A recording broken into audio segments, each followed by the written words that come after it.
विश्व को शांति का संदेश देने वाले महाकारुणिक तथागत भगवान बुद्ध एवं भारत देश में दोबारा फिर से भगवान बुद्ध के सद्धर्म को वापस स्थापित करने वाले परम पूज्य बोधिसत्व डॉक्टर बाबा साहब अम्बेडकर, इनको मेरा कोटि कोटि नमन है।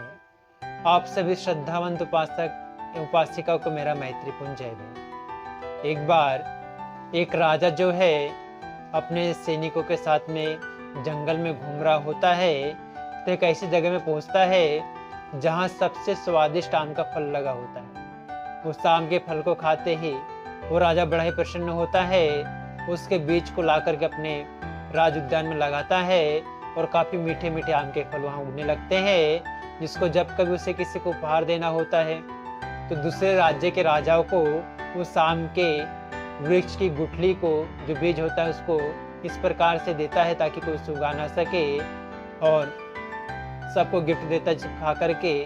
बाकी राजा भी उससे ईर्ष्या करने लगते हैं, कितना स्वादिष्ट आम का जो फल है हमारे राज्य में नहीं होता है बल्कि इस राजा के पास में है।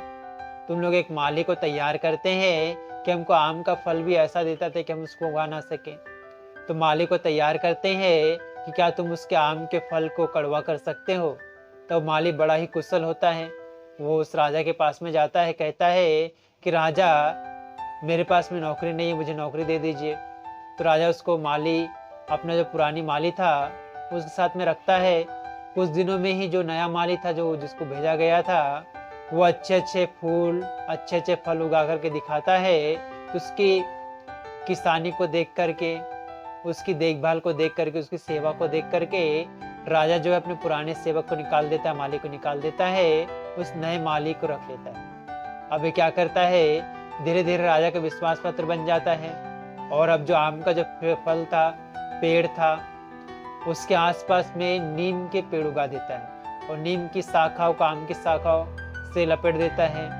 नीम के पेड़ की जड़ को आम के पेड़ की जड़ से लपेट देता है, जिसके कारण धीरे धीरे जो मीठा आम का फल था वो नीम के संगत के कारण उसका जो फल था मीठा था, वो कड़वा होने लगता है। जब नीम के पेड़ अच्छे प्रकार से उस आम के साथ में लग जाता है, तब जब राजा उस आम के फल को खाता है, उसे कड़वा लगने लगता है। ये देख करके सोचता है कि कैसे कड़वा हो गया, जितना स्वादिष्ट मीठा फल हुआ करता था कैसे कड़वा हो गया। तो अपने मंत्रियों की बैठक बुलाता है। बुलाने के बाद में कहते हैं कि राजन, कि आप पुराने मालिक वापस लेकर के आइए, और जो नीम का जो पेड़ है, आपका जो आम का जो पेड़ है उसके आसपास में लपेट चुका है, उसको निकाल करके हटा दीजिए और वहां पे फिर से अच्छी दूसरी मिट्टी लगा करके उसको फिर से उपजाऊ पानी वगैरह दे, जिससे फिर से अच्छे से फल सके।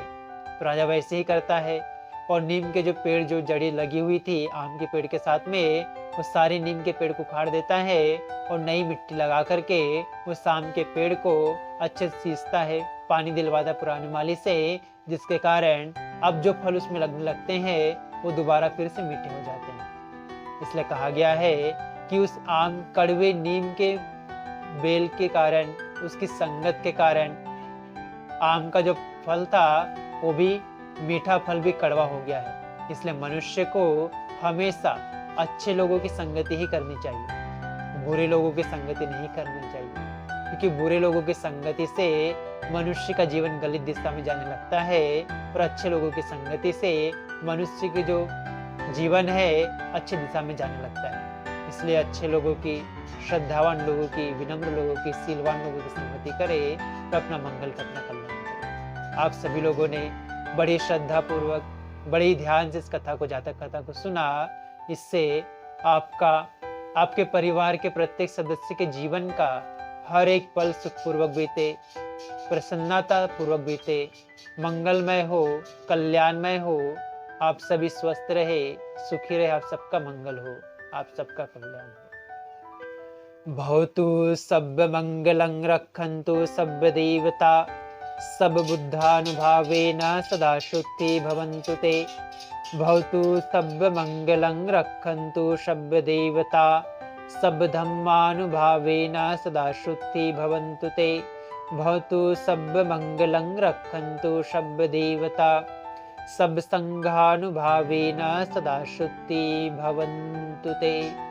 साधु साधु साधु।